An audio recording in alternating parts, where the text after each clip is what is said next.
ओम वंदे गौ मातरम। मित्रों, ब्रह्मलीन संत श्री डोंगरे जी महाराज द्वारा रचित श्रीमद् भागवत रहस्य का हम पठन कर रहे हैं। मित्रों, हम प्रथम स्कंध में आ चुके हैं। हमने प्रथम स्कंध में आने के बाद मंगलाचरण का महत्व देखा, उसके बाद ईश्वर की उपासना और ध्यान कैसे करें वो देखा, उसके बाद ईश्वर का सत्य स्वरूप जाना, निष्काम भक्ति के क्या फल होते हैं वो भी जाना। उसके बाद हमने जाना कि शौनकादि ऋषि सूत जी से क्या प्रश्न करते हैं, वो हमने पिछले अंक में देखा था। अब हम वर्णन करने जा रहे हैं ईश्वर के 24 अवतारों का। तो आइए आज की कथा आरंभ करते हैं। श्री कृष्ण गोविंद हरे मुरारी हे नाथ नारायण वासुदेवाय। जय श्री कृष्ण। मित्रों, आप जिस किसी देवी देवता की उपासना करते हैं उनके नाम से एक बार कमेंट बॉक्स में कमेंट अवश्य करिए, क्योंकि ये भी ईश्वर भक्ति का, उनका नाम लेने की एक सरल विधि है। चलिए आज का पाठ आरंभ करते हैं। भगवान के 24 अवतारों का वर्णन। जीव का जीव भाव न जाए तब तक अपराध अप्रोक्ष भाव नहीं होता है। इस प्रकार अद्वैत का ज्ञान बताया है। जीव और ब्रह्म का अद्वैत पीछे सिद्ध होगा, उससे पहले जीव और गुरु का अद्वैत होना चाहिए। मन से एक होना, शरीर से नहीं। अद्वैत होने का मतलब शरीर से एक नहीं होना है, मन एक हो जाने चाहिए। मतलब मैं सोचूं और उसको पता चले, वो सोचे और मुझे पता चले, ये अद्वैत की भाव है। शुद्ध ब्रह्म माया के संसर्ग के बिना अवतार नहीं ले सका। 100 टन का सोना इतना मुलायम होता है कि उससे गहने की गढ़ाई नहीं हो सकती। हार गढ़ना है तो उसमें दूसरी धातु का मिलाना आवश्यक होता है। इसलिए परमात्मा भी माया का आश्रय लेकर प्रकट होते हैं, परंतु ईश्वर को यह माया बाधक नहीं होती है, जीव को माया बाधक होती है। योगी जिसे परमात्मा कहते हैं, उसी परमात्मा से जो मिलता है वह जीव कृतार्थ होता है। भगवान के प्रति प्रेम बढ़ाना है, भगवान के प्रति प्रेम बढ़ाना हो तो भगवान के अवतारों की कथा सुनो। परमात्मा के 24 अवतारों की कथा है। धर्म की स्थापना करने और जीव का उद्धार करने को परमात्मा अवतार धारण करते हैं। ठाकुर जी का अवतार तुम्हारे घर में होना चाहिए, मंदिर में नहीं। मानव शरीर भी तो यह एक घर ही है। भगवान भागवत में मुख्यतः कृष्ण कथा करनी है, परंतु यह कथा अंत में आती है। भगवान के अवतारों की कथा सुनने से जीव सुधरता है। भगवान के सारे धर्म जीव में उतर आए हैं। भगवान के सारे धर्म जीव में उतर आए, यही अवतार हुआ। तीसरे अध्याय में 24 अवतारों की कथा संक्षेप में कही गई है। अब मित्रों, एक बात और बता दूं, कृष्ण कथा जो करनी है, हम जो चीज़ बार बार देखते हैं, सुनते हैं, हमारे अंदर विचार वैसे ही चलते हैं। इसलिए कहा गया है कि कृष्ण कथा बार बार करनी है, यानी कि कथा बार बार सुनो, बहुत सुनो। आप दिन भर मोबाइल में स्क्रोलिंग करते हो तो सपने में भी वही आता है, दिमाग में वही चलता है। आप सीरियल देखते हो, फिल्म देखते हो, दिमाग में वही चलता है। तो कथा सुनोगे तो दिमाग में ईश्वर ही चलेंगे, ऐसा इनका कहने का तात्पर्य है। पहला अवतार सनत कुमारों का हुआ। यह ब्रह्मचर्य का प्रतीक है। सब धर्मों में ब्रह्मचर्य पहले आता है। ब्रह्मचर्य के बिना मन स्थिर नहीं होगा। ब्रह्मचर्य से मन, बुद्धि, चित्त, अहंकार पवित्र होते हैं। ब्रह्मचर्य का पालन करने से अंतःकरण शुद्ध होता है। अतः पहला कदम है ब्रह्मचर्य। दूसरा अवतार वराह का है। वराह अर्थात श्रेष्ठ दिवस कौन सा? जिस दिन सत्कर्म हो वही श्रेष्ठ दिन है। हमने पहले आपको बताया था कि अच्छे काम करने के लिए मुहूर्त मत देखिए, क्योंकि बुरे काम हम बिना मुहूर्त के करते हैं और बहुत सारे कर डालते हैं। अच्छे काम करने के लिए मुहूर्त देखते हैं, इसलिए नहीं हो पाते हैं। सत्कर्म में लोभ विघ्न करने आता है। लोभ को संतोष से मारो। वराह अवतार संतोष का अवतार है।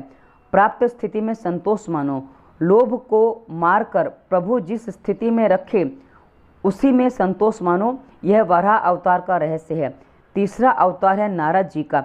अब वराह अवतार संतोष का रहस्य का अवतार इसलिए माना गया क्योंकि वो वराह यानी कि सुअर बन के जो भूमि में से पृथ्वी को, यानी कि पाताल में से जो पृथ्वी को निकाल के लाए थे, उसकी बात है। तो उस अवस्था में भी संतोष मानो, ऐसी बात यहाँ कही गई है। तीसरा अवतार नारद जी का। यह भक्ति का अवतार है। ब्रह्मचर्य का पालन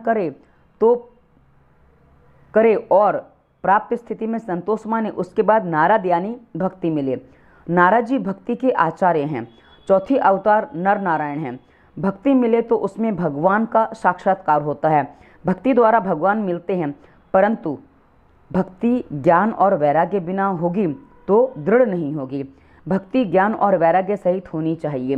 भक्ति में ज्ञान और वैराग्य की आवश्यकता है, इसलिए 5वां अवतार कपिल देव का है, ज्ञान वैराग्य का। वैराग्य को जीवन में उतारो। ज्ञान और वैराग्य के साथ भक्ति आएगी तो भक्ति सदा के लिए स्थिर रहेगी। 6वां अवतार है दत्तात्रेय जी का। ऊपर बतलाए हुए 5 गुण ब्रह्मचर्य, संतोष, ज्ञान, भक्ति और वैराग्य आप में आएंगे तो आप गुणातीत होंगे, और आप जब अत्रि होंगे तो भगवान आपके यहाँ आएंगे। ऊपर से 6 अवतार ब्राह्मण के हैं, 7वां अवतार यज्ञ का है, 8वां अवतार ऋषभ देव का है, 9वां अवतार पृथु राजा का, 10वां मत्स्य नारायण का। यह 4 अवतार क्षत्रियों के लिए हैं। धर्म का आदर्श बताए गए हैं। धर्म का आदर्श बताने के लिए 11वां अवतार कूर्म का है, 12वां अवतार धन्वंतरि का, 13वां अवतार मोहिनी नारायण का है, 14वां अवतार नरसिंह स्वामी का है। नरसिंह अवतार पुष्टि का अवतार है। भक्त प्रहलाद पर कृपा करने के लिए यह अवतार हुआ है। भगवान ने नरसिंह अवतार में प्रहलाद पर कृपा की है। प्रहलाद जैसे दृष्टि से देखेंगे तो स्तंभ से भी भगवान का दर्शन होगा। ईश्वर सर्वव्यापक है, ऐसा केवल बोलो नहीं, उसका अनुभव करो, फिर तुमसे पाप नहीं होगा। क्योंकि जब सब जगह ईश्वर है, सब में ईश्वर है, तो हम गलत व्यवहार, बुरा व्यवहार, छल किसके साथ करें? हम नहीं कर सकते। इसलिए ऐसा खाली बोलना नहीं कि सब में ईश्वर है, सब में उनको देखना है, तो हम ऐसा किसी के साथ छल नहीं कर पाएंगे। ऐसा केवल बोलो मत, उसका अनुभव करो, फिर तुमसे पाप नहीं होगा। संत भी व्यवहार करते हैं, जब तक शरीर है तब तक व्यवहार करना ही पड़ता है। ईश्वर को मनुष्य मन शक्ति या बुद्धि शक्ति से जीत नहीं सका, केवल प्रेम से ही जीत सका है। यशोदा के प्रेम के सामने श्री कृष्ण दुर्बल बनते हैं और बंध जाते हैं। बालक के प्रेम के सामने माता का बल दुर्बल होता है। आपने कथा सुनी होगी कि जब यशोदा माँ वो माखन चोरी करते पकड़े जाते हैं तो उनको बांधने का प्रयास करते हैं, तो कितनी भी रस्सी लाती हैं वो 2 अंगुल छोटी पड़ जाती है, और बस पर जब मैया को परेशान देखते हैं तो फिर वो बंध जाते हैं। ये कथा ऐसी है, कुछ छोटी सी कथा मैंने सुनाई आपको। प्रेम के सामने शक्ति दुर्बल बनती है। आप भी परमात्मा से खूब प्रेम बढ़ाओ, वह भगवान दुर्बल होकर आपके पास आएगा। क्योंकि जब भक्ति कहते हैं ना, भक्ति में शक्ति है, वो वाली बात है। 15वां अवतार वामन भगवान का है, जो पूर्ण निष्काम है, जिसके ऊपर भक्ति का नीति का छत्र है, जिसने धर्म का कवच पहना है, उसे भगवान भी नहीं मार सके, बलि राजा की तरह। यह है वामन चरित्र का रहस्य। परमात्मा बड़े हैं, तब भी बलि राजा के आगे वामन अवतार अर्थात छोटे बनते हैं। ये कथा आपने सुनी होगी बलि और वामन अवतार की, कि 3 पग भूमि में पूरा संसार, आकाश पाताल, और तीसरा 2 पग में सब नाप लेते हैं, और तीसरा पग वो राजा बलि के ऊपर रखते हैं और बलि पाताल में चले जाते हैं। ऐसी कथा है ये। 16वां अवतार परशुराम का है। यह अवतार आवेश का अवतार है। 17वां व्यास नारायण का अवतार है। 18वां राम जी का अवतार है। यह मर्यादा पुरुषोत्तम का अवतार है। राम जी की मर्यादा का पालन करो, जिससे तुम्हारा काम कटेगा और कन्हैया मिलेगा। 19वां अवतार कृष्ण का है। कृष्णस्तु भगवान स्वयं।